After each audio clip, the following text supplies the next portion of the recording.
अरविंद केजरीवाल अपनी हीरोपंती विधानसभा में ही दिखाते हैं। इसलिए जब असम के सीएम हेमंत बिस्वा शर्मा ने अरविंद केजरीवाल को इस बात की चुनौती दी कि वे विधानसभा से बाहर निकलकर उन्हें भ्रष्ट कहेंगे तो उन पर मुकदमा कर देंगे। इसके बाद अरविंद केजरीवाल ने हेमंत बिस्वा शर्मा को चाय पर आमंत्रित किया तो हेमंत बिस्वा शर्मा का पारा हाई हो गया और पलटकर उन्होंने कह डाला कि कायोरों की तरह नहीं, मर्दों की तरह बात कीजिए।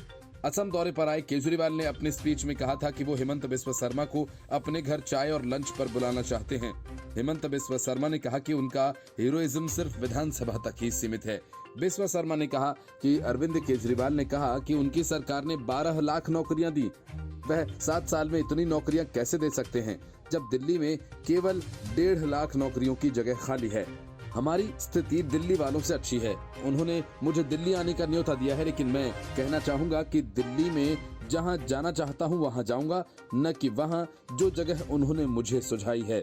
हेमंत बिस्वा शर्मा ने कहा कि हमारे यहाँ हर गांव की हालत आपकी झुग्गी झोपड़ी से अच्छी है। दिल्ली के 60% लोग परेशान हैं, नर्क जैसे हालात में रहने को मजबूर हैं। असम तो स्वर्ग है। दिल्ली के एक कमरे में 20-20 लोग रहते हैं, झुग्गियों में 70% लोग रहते हैं और यहाँ पानी तक नहीं। असम स्वर्ग है। यहाँ आने के बाद लोग यहाँ से जाएंगे ही नहीं। केजरीवाल पर निशाना साधते हुए हेमंत बिस्वा शर्मा ने कहा कि मैंने कहा था कि आप असम आ रहे हैं, यहाँ आकर मेरे खिलाफ भ्रष्टाचार के मामले में बोलकर दिखाएं, मैं आपको कोर्ट में देख लूंगा। उन्होंने कहा कि वही हुआ, वो मेरे खिलाफ कुछ भी बोलने की हिम्मत नहीं दिखा पाए और अनाप शनाप बोलकर चले गए। मेरे ऊपर कोई क्रिमिनल केस है, बोलने की हिम्मत नहीं हुई। असम सीएम ने कहा कि इसलिए मैं उनसे कहता हूं कि कायर जैसी बात मत कीजिए। अगर आप मर्द हैं तो मर्द जैसी बात कीजिए, अगर आप महिला हैं तो महिला जैसी बात कीजिए, कायर जैसी बात मत कीजिए। ये मेरा सुझाव था। हेमंत बिस्वा शर्मा ने आगे कहा कि उनकी हिम्मत भी नहीं हुई मेरे खिलाफ कुछ बोलने की। इससे ये साबित हो जाता है कि इन लोगों का अपना हीरोइज्म है, वह केवल विधानसभा के अंदर ही दिखा सकते हैं। इससे पहले केजरीवाल गुवाहाटी पहुंचे और हेमंत बिस्वा शर्मा को अपने आवास पर चाय और दोपहर के भोजन के लिए आमंत्रित किया। इस दौरान आम आदमी पार्टी के मुखिया अरविंद केजरीवाल ने कहा कि हेमंत बिस्वा शर्मा का इस तरह से धमकी देना एक मुख्यमंत्री को शोभा नहीं देता। हेमंत बिस्वा शर्मा ने केजरीवाल के खिलाफ मानहानि का मुकदमा दायर करने की धमकी दी थी। Bureau report, news of India. Manish Sisodia ने शराब के कुछ खास ब्रांड्स को प्रमोट करने के लिए सारा खेल रचा। सिसोदिया कुछ खास शराब कारोबारियों को फायदा पहुंचाना चाहते थे और इसलिए उन्होंने तमाम नियमों को तोड़ा मरोड़ा। साउथ की लॉबी से मनीष की साठगांठ इस घोटाले का सबसे अहम पहलू है। दिल्ली में मनीष सिसोदिया को इस घोटाले के लिए करीब 90 से 100 करोड़ मिलने वाले थे। रिश्वत की रकम में 20 से 30 करोड़ रुपए विजय नायर, अभिषेक बोयनपल्ली और अभिषेक अरोड़ा के मार्फत इधर उधर घूम रही थे। मनीष सिसोदिया की जमानत याचिका को रद्द करके दिल्ली की कोर्ट ने बेहद अहम टिप्पणी की। कोर्ट ने अपने फैसले में कहा कि सिसोदिया ही दिल्ली शराब घोटाला मामले के मास्टरमाइंड हैं। उन्हें रिश्वत के तौर पर 90 से 100 करोड़ रुपए मिलने वाले थे। अपने 34 पेज के आदेश में स्पेशल जज एम.के. नागपाल ने कहा कि आपराधिक षड्यंत्र में सिसोदिया ही एक्टिव किरदार में नजर आए। स्पेशल कोर्ट का यहाँ तक कहना था कि सारे सबूत आम आदमी पार्टी के नेता के खिलाफ हैं। वो साफ तौर पर इशारा कर रहे हैं कि सिसोदिया करप्शन में पूरी तरह से शामिल थे। स्पेशल जज एम.के. नागपाल ने कहा कि सिसोदिया को अरेस्ट करके सीबीआई ने कोई गुनाह नहीं किया। न तो सीबीआई ने सुप्रीम कोर्ट के किसी आदेश की अवहेलना की और न ही हाई कोर्ट की। सीबीआई ने सिसोदिया को तभी गिरफ्तार किया जब एजेंसी को लगा कि यह बेहद जरूरी था।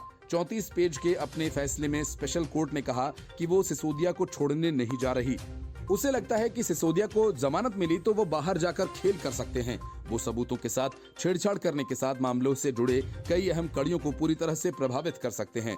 कोर्ट का ये कहना था कि वो 26 फरवरी को अरेस्ट हुए थे।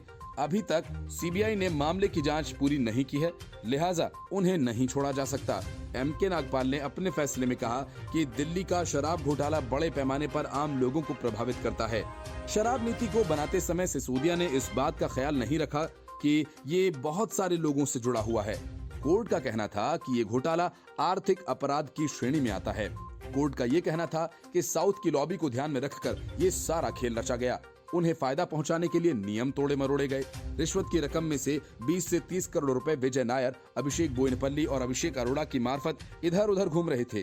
कोर्ट ने कहा कि दिल्ली के पूर्व डिप्टी सीएम ने कुछ विशेष ब्रांड्स को प्रमोट करने के लिए ये खेल किया। वो कुछ खास शराब कारोबारियों को फायदा पहुंचाने चाहते थे। इसके लिए उन्होंने नियमों को तोड़ा मरोड़ा। साउथ की लॉबी से उनकी साठगांठ इस मामले का सबसे अहम पहलू है। Bureau report, news of India. Patiala केंद्रीय कारागार से 10 महीने की सजा भुगतकर बाहर निकलते ही नवजोत सिंह सिद्धू ने भगवंत मान पर करारा हमला किया था और उन्हें अखबारी सीएम बताया था। अब खुंदक खाए बैठे भगवंत मान ने नवजोत सिंह सिद्धू की सुरक्षा में कटौती कर हिसाब बराबर कर लिया। पंजाब सुरक्षा रिव्यू कमेटी की मीटिंग में चर्चा करके यह फैसला लिया गया और हाल ही में रोड रेज के केस में सजा काटकर जेल से बाहर आए नवजोत सिंह सिद्धू का राज्य सरकार ने उनके सुरक्षा कवर को आधा कर दिया है। उनका Z+ श्रेणी का कवर अब Y+ में बदल दिया गया है। पहले उनके साथ Z+ कवर के 25 पुलिस कर्मचारी होते थे, अब Y+ के तहत 12 ही रह गए हैं। पटियाला जेल से बाहर आते ही सिद्धू ने अपनी सुरक्षा का मुद्दा उठाया था और जानकारी दी थी कि उनकी सुरक्षा कवर को कम कर दिया गया है। पुलिस सूत्रों ने कहा कि सिद्धू के साथ अब एक पायलट एस्कॉर्ट्स के अलावा 11 सुरक्षा कर्मचारी जुड़े हुए हैं। सिद्धू 1988 में रोड रेज में हुई मौत के मामले में पिछले साल 20 मई को अदालत में आत्मसमर्पण करने के बाद जेल गए थे।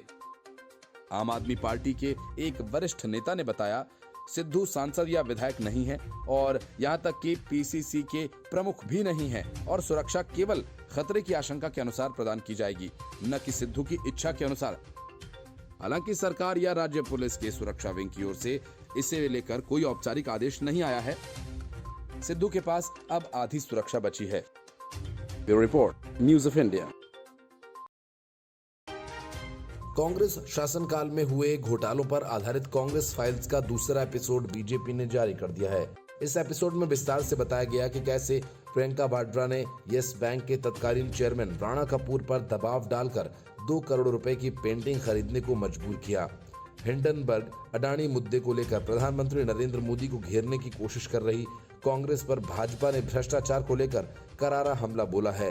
कांग्रेस फाइल्स के दूसरे एपिसोड में भाजपा ने कहा कि आप लोग इस एपिसोड में ये देखकर हैरान हो जाएंगे कि भ्रष्टाचार एक्सपर्ट कांग्रेस पैसों के हेराफेरी करने के विभिन्न तरीके सोचने में कितनी माहिर है, ऐसे तरीके जिनके बारे में आप कभी सोच भी नहीं सकते हैं। भाजपा ने FATF यानी फाइनेंशियल एक्शन टास्क फोर्स की रिपोर्ट का जिक्र करते हुए कहा कि FATF की रिपोर्ट में अब तक आतंकवाद की फंडिंग करने वाले पाकिस्तान जैसे देशों की केस स्टडी होती थी, लेकिन अब उसमें गांधी परिवार के भ्रष्टाचार की केस स्टडी हो रही है।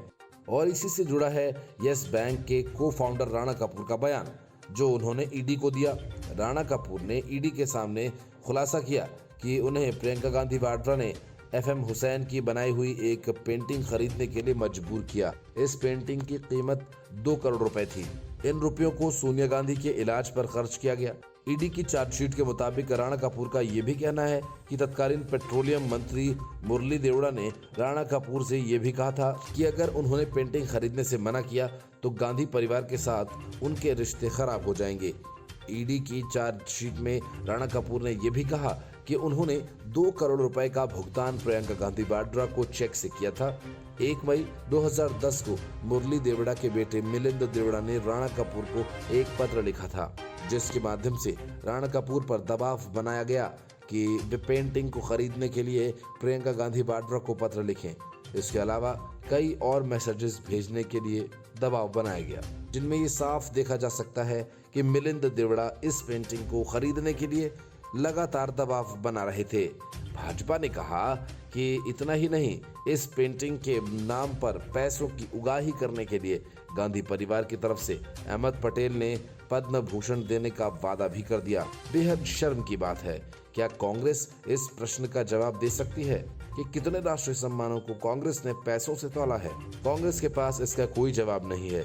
कांग्रेस काल के घोटालों के इतने किस्से हैं कि कांग्रेस के पास हिसाब ही नहीं है।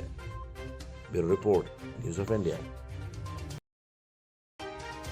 अरविंद केजरीवाल ने दिल्ली में अपने शासनकाल के दौरान गिनती के 440 लोगों को नौकरियां दी। एक RTI के जवाब में दिल्ली सरकार ने यही आंकड़े पेश किए, लेकिन जब अरविंद केजरीवाल असम पहुंचे तो कह डाला कि हमने दिल्ली में 12 लाख लोगों को नौकरियां दी हैं। केजरीवाल के इस दावे को लेकर बीजेपी ने जोरदार पलटवार किया। अनुबंधित कर्मचारियों की वापसी की मांग को लेकर बीजेपी पार्षदों ने कहा कि सिविक सेंटर में मेयर शैली ओबेरॉय के खिलाफ प्रदर्शन किया। डीबीसी कर्मचारियों और डाटा एंट्री ऑपरेटर्स ने बीजेपी पार्षदों के साथ अरविंद केजरीवाल के खिलाफ नारे भी लगाए। उन्होंने दिल्ली सरकार पर तानाशाही का रवैया अपनाने का आरोप लगाया। इस बीच बीजेपी के सांसद मनोज तिवारी ने दिल्ली के मुख्यमंत्री अरविंद केजरीवाल पर निशाना साधा। तिवारी के मुताबिक अरविंद केजरीवाल ने कहा कि हमने दिल्ली में 12 लाख लोगों को नौकरियां दी हैं, लेकिन मुख्यमंत्री जो कहते हैं वह दिखता क्यों नहीं? अगर वाकई नौकरियां दी हैं तो अपॉइंटमेंट लेटर दिखाएं। मनोज तिवारी ने कहा कि अरविंद केजरीवाल, मैं पूछना चाहता हूं कि इतनी बड़ी बात का सत्यापन होना चाहिए या नहीं? दिल्ली को उन 12 लाख नौकरियों की जानकारी होनी चाहिए। बीजेपी सांसद ने कहा कि अरविंद केजरीवाल के बारे में अब दिल्ली की जनता ने सोचना शुरू कर दिया है, कहीं वे दुनिया के सबसे बड़े झूठे तो नहीं। तिवारी ने कहा कि अपराधी दिमाग का व्यक्ति कितना भी चालाक क्यों न हो, कोई ना कोई सुराग छोड़ ही देता है। इसके पहले असम के सीएम हेमंत बिस्वा शर्मा ने भी अरविंद केजरीवाल के इस दावे पर टिप्पणी करते हुए कहा था कि दिल्ली में कुल 1.5 लाख पद हैं, तो 12 लाख लोगों को नौकरी कैसे मिल गई? मनोज तिवारी ने आगे कहा कि बीजेपी के विधायक अजय महावर ने आरटीआई लगाई, उसमें जानकारी मिली कि 440 नौकरियां ही अरविंद केजरीवाल के शासनकाल में दी गई। अरविंद केजरीवाल, मैं आपसे पूछना चाहता हूं कि इतनी बड़ी बात का सत्यापन होना चाहिए या नहीं? मनोज तिवारी ने कहा कि इससे साफ सिद्ध होता है कि अरविंद केजरीवाल एक नंबर के झूठे हैं। उन्होंने कई विभागों में झूठ बोला है। केजरीवाल ने यमुना सफाई मामले पर झूठ बोला, बसों की खरीदारी पर झूठ बोल रहे हैं, स्वास्थ्य व्यवस्था पर झूठ बोला, दिल्ली की सड़कों और शिक्षा व्यवस्था पर झूठ बोलते रहे हैं। बीजेपी सांसद ने बोला कि कहां है 12 लाख नौकरियां? हमारे दिल्ली के लोग, हमारे सांसद और विधायकों को बताएं। तिवारी ने कहा कि झूठ की भी हद होती है। आप झूठ में ही सो रहे हैं, झूठ में ही जाग रहे हैं। अशोक गहलोत, भूपेश बघेल और सुखविंदर सिंह सुक्खू यानी 3 राज्यों के मुख्यमंत्री, प्रियंका वाड्रा, वकीलों की बड़ी सी फौज, सूरत ही नहीं पूरे देश भर में विरोध प्रदर्शन, संसद में काले लिबास पहने सांसद। मतलब सूरत कोर्ट में राहुल गांधी के पेश होने से पहले कांग्रेस ने हंगामे की पूरी तैयारी की थी। राहुल गांधी कोर्ट पहुंचे, उनकी तरफ से 2 अर्जियां लगाई गईं, एक तो सजा पर स्टे और दूसरा दोष सिद्धि पर स्टे। लेकिन अदालत ने इस मामले में राहुल गांधी को कोई राहत नहीं दी, बस कोर्ट में हाजिर होने से छूट और कुछ दिनों की अंतरिम जमानत। कांग्रेस के तोप वकीलों की करीब 11 दिन की मेहनत का यही नतीजा निकला। राहुल की ओर से सजा पर स्टे लगाए जाने की मांग वाली अपील को स्वीकारते हुए अदालत ने राहुल गांधी को अंतरिम जमानत दी है और कहा राहुल की ये जमानत तब तक होगी जब तक कि राहुल की अर्जी पर कोई फैसला नहीं हो जाता। दोष सिद्धि को चुनौती देने वाली अर्जी पर कोर्ट ने कहा कि दूसरे पक्ष को सुने बिना ऐसा कोई आदेश पारित नहीं किया जा सकता। इस मामले में शिकायतकर्ता और गुजरात सरकार को 10 अप्रैल तक जवाब देने के लिए नोटिस जारी किया गया। इसके 3 दिन बाद यानी 13 अप्रैल को अदालत में उसी अर्जी पर अगली सुनवाई होगी। साथ ही अदालत ने राहुल गांधी को ये राहत दी है कि इस सुनवाई के दौरान उनका वहां मौजूद रहना जरूरी नहीं है। मानहानि केस में सूरत की अदालत ने राहुल गांधी को 15,000 रुपए के मुचलके पर अंतरिम जमानत दी है। वहीं मुख्य याचिका पर 3 मई को सुनवाई होनी है। इसके अलावा आज की सुनवाई से 3 तारीखें निकली हैं। मानहानि केस की सजा के चलते राहुल गांधी की लोकसभा से सदस्यता गई थी। इसके बाद से ही कांग्रेस नेता केंद्र सरकार पर लगातार हमलावर हैं। इसका अंदाजा राहुल की आज की सूरत यात्रा से ही लगाया जा सकता है।